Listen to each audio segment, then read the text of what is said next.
नमस्कार दोस्तों, आज मुझे क्लैरिटी देनी है। टॉपिक है इंटरेस्ट रेट्स के ऊपर and home and home loans के ऊपर बात करेंगे।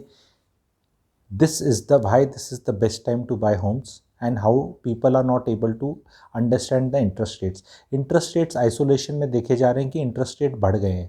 पहले 7% थे, 7.5, फिर 8.5 हो गए होम लोन के। What people are not realising in, they are not comparing it with inflation. Inflation आप अब चेक करेंगे तो 7.1 के करीब इन्फ्लेशन चल रही है, पर नॉर्थ इंडियन स्टेट्स की अलग से 9% निकल कर आई है। गवर्नमेंट का ही डाटा है, आप गूगल कर सकते हैं।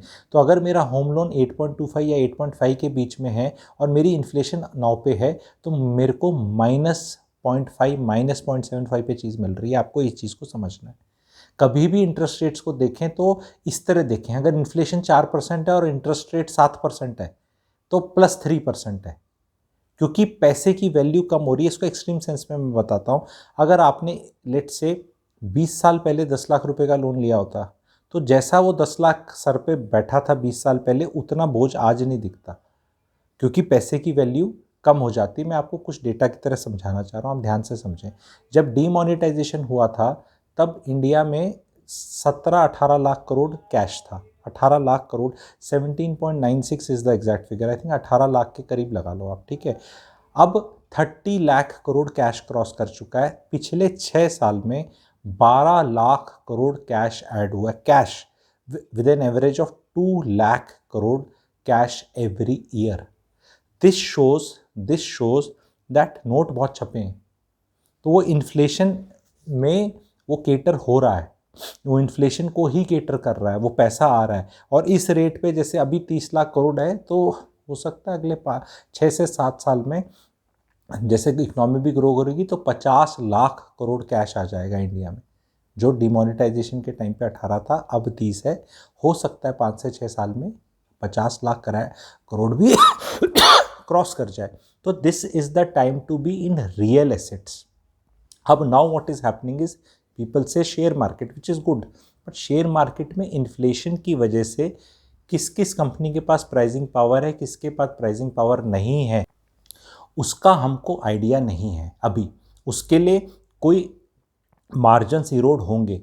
क्या शेयर मार्केट में पैसा लगाना चाहिए? ऑफकोर्स लगाना चाहिए, लेकिन जो अभी टाइम्स हैं, इन्फ्लेशनरी टाइम्स हैं, इसमें real estate may do better because leverage gets played out. Because जब आप लोन उठा रहे हैं तो वो पैसा आपका नहीं है, और अगर इन्फ्लेशन ही 9% है और मुझे 8.5 पे मिल रहा है, 8.1 पे मिल रहा है, 8.25 पे, डिपेंडिंग ऑन मेरा सिबिल कितना है, तो ये मेरे लिए ख़राब चीज़ कभी हो ही नहीं सकती।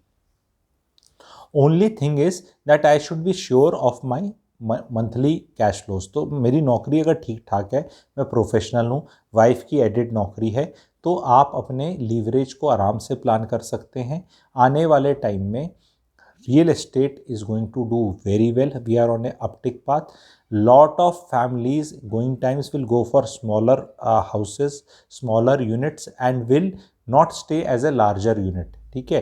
जो एक मेरे मुहिम वैसे भी है, मेरे दूसरा एक चैनल है सैंगो लाइफ सूत्रस, आप वो देख सकते हैं, उस पर वो वीडियोस आते हैं एंड काफ़ी कमेंट्स भी अच्छे आते हैं। एंड एक मुहिम है कि पेरेंट्स के साथ बेटा बहू को नहीं रहना चाहिए, बगल के घर में रहना चाहिए, ताकि सारे फ़ायदे साथ रहने के लो, yet you have your own space and privacy. Instead of staying in a big thing, you stay in 2 small things. ठीक है। तो वो लोगों को समझ में आ रही है, लोगों को अच्छी लग रही है, एंड वो इंडिया में स्टोरी ऑलरेडी प्ले आउट हो रही है। मुझे साफ साफ ट्रेंड दिख रहा है, लेकिन वो एक्सेलरेट होगी आने वाले टाइम्स में।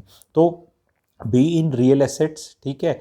Yes, do invest in equity also, but cash में, एफडी में और पैसे को पैसे की फॉर्म में रखने में आने वाले टाइम्स में कोई फ़ायदा नहीं होने वाला।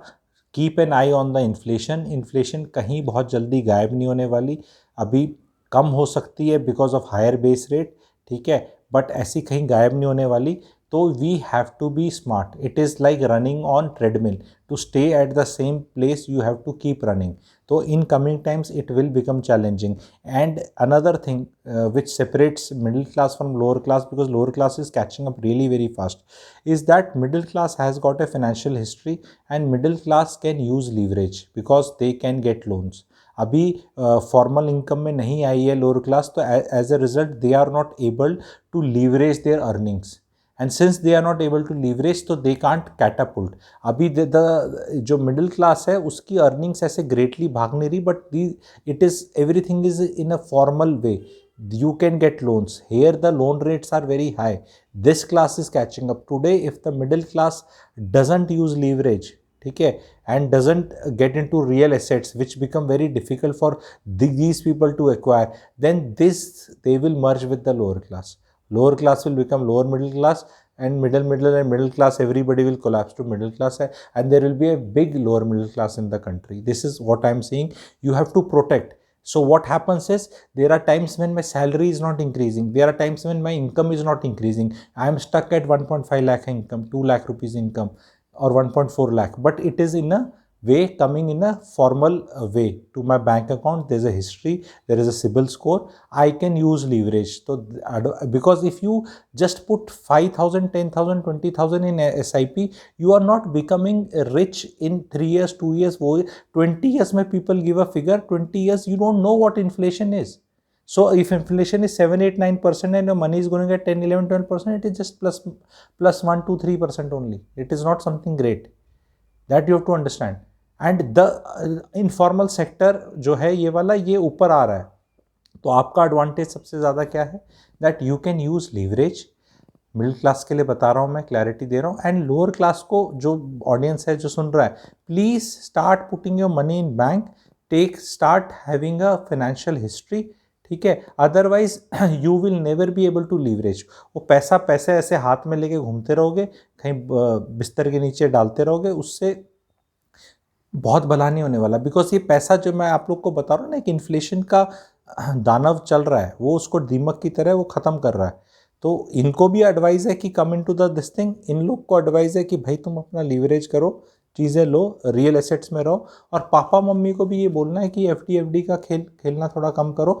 बिकॉज 60-65 पे यू फील एफडी है, मिल रहा है, वो 70-75 में मिट्टी होता चला जाएगा। 80 ईयर्स में कुछ भी आपको कुछ भी नहीं मिलेगा उसका।